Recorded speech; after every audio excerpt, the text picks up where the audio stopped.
일본군 성노예제 피할머님들이 매춘부라는 주장을 계속해서 강변하고 있는 하버드 대학교 램지오 교수가 최근 제국주의 세력의 역사 왜곡策동에 앞장을 섰습니다.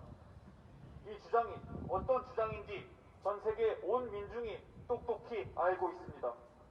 평화헌법을 위반하며 군국주의 부활책동을 끊임없이 일삼는 일제가 짓거리는 말이며 작년부터 평화의 소녀상과 광화문에서 서식하는 친일 친미 구구무리배들이 일제의 말을 그대로 옮겨와 앵무새처럼 짓거리는 말입니다.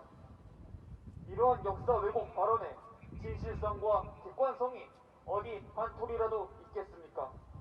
같은 교수들인 에커트와 고든 교수까지 국제법 경제리뷰 학술지 3월호에 실릴 램지오 논문에 학문적 진실성에 문제가 있다며 문제점을 조목조목 지적하기까지 나섰습니다.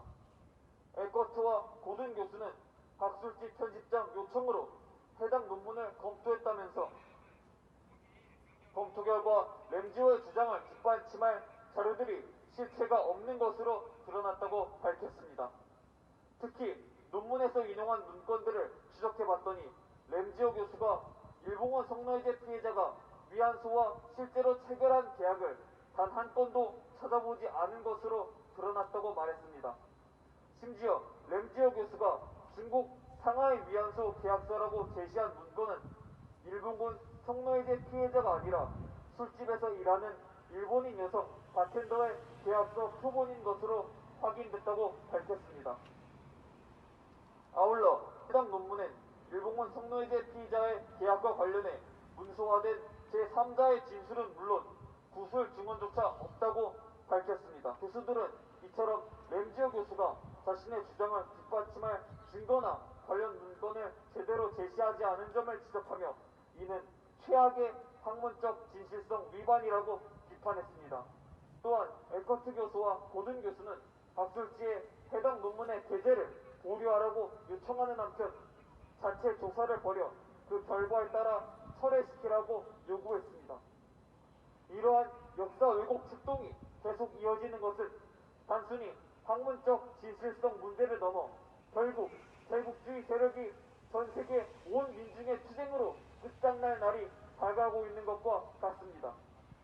램지오 교수의 역사 왜곡 측동이 단순한 개인적인 행동이 아니라 일제 혹은 미제와 유착되었다는 증거가 하나둘씩 드러나고 있기 때문입니다. 8일 호사카 유지 세종대 교수가 램지오 교수를 두고 1998년부터 23년째 일본 미쓰비시 기업의 지원을 받아 교수 자리에 앉아있는 사람이라며 일본의 로비는 상상을 초월하며 램지오 역시 일본인이나 다를 바 없다라고 주장했습니다.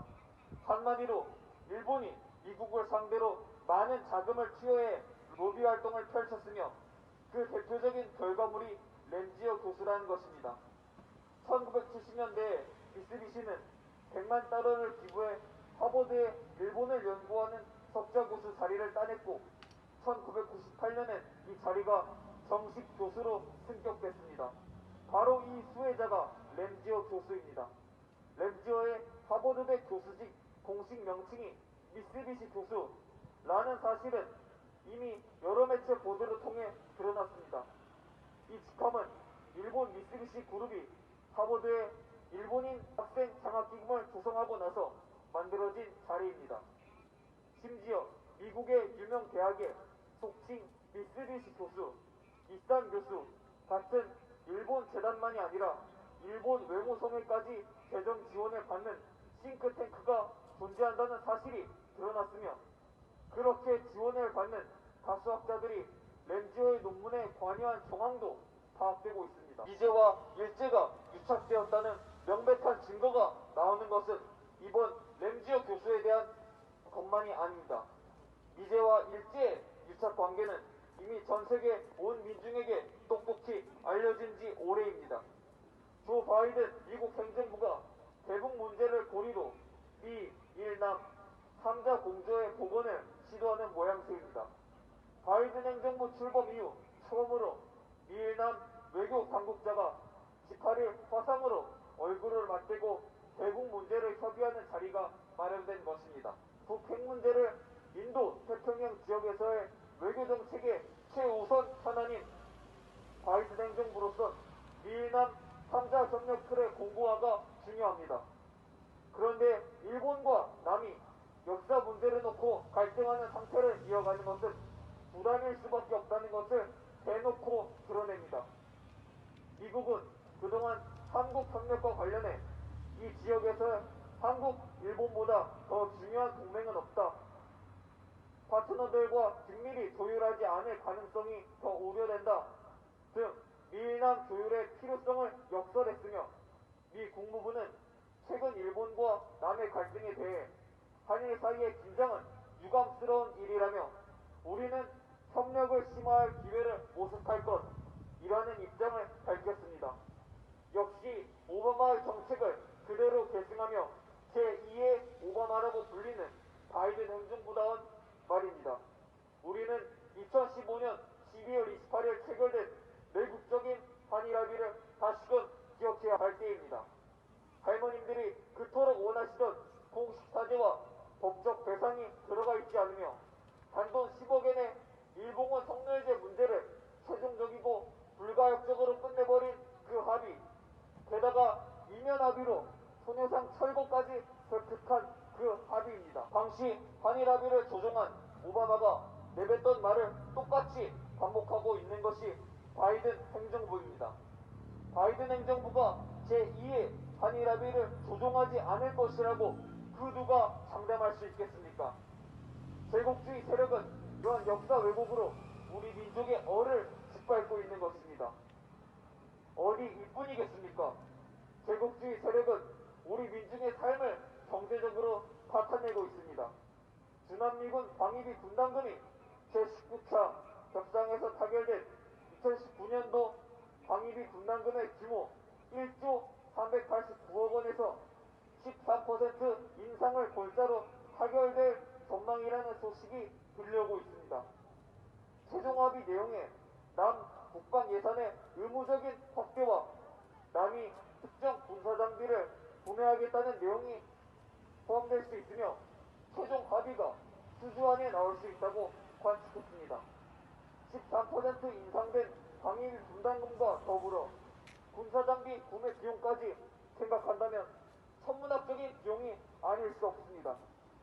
노동자, 민중의 피와 땀이나 다름없는 세금이 이제의 전쟁 특동을 위해 전 세계 온 민중의 평화를 위협하는 곳에 쓰이고 있는 것입니다. 외교부 회의 결과 자료에 동맹 정신, 한미동맹 강화 기여 등 표현이 담겼다고 하는데 이는 모두 우리 민중을 기만하는 제국주의의 모습을 보여줄 뿐입니다. 동맹이라는 민명하에 착취할 대로 착취하는 것이 제국주의의 본질적인 모습입니다. 기만하면 기만할수록 착취하면 착취할수록 더 강력한 투쟁으로 맞받아칠 준비가 되어 있는 것이 우리 민족과 민중입니다. 이 땅에서 제국주의 세력을 끝장내는 것이 시대적 과제라는 것이 너무나도 명백해지는 오늘날입니다. 우리 민중은 우리 민중 스스로의 강력한 힘을 깨달아야 합니다.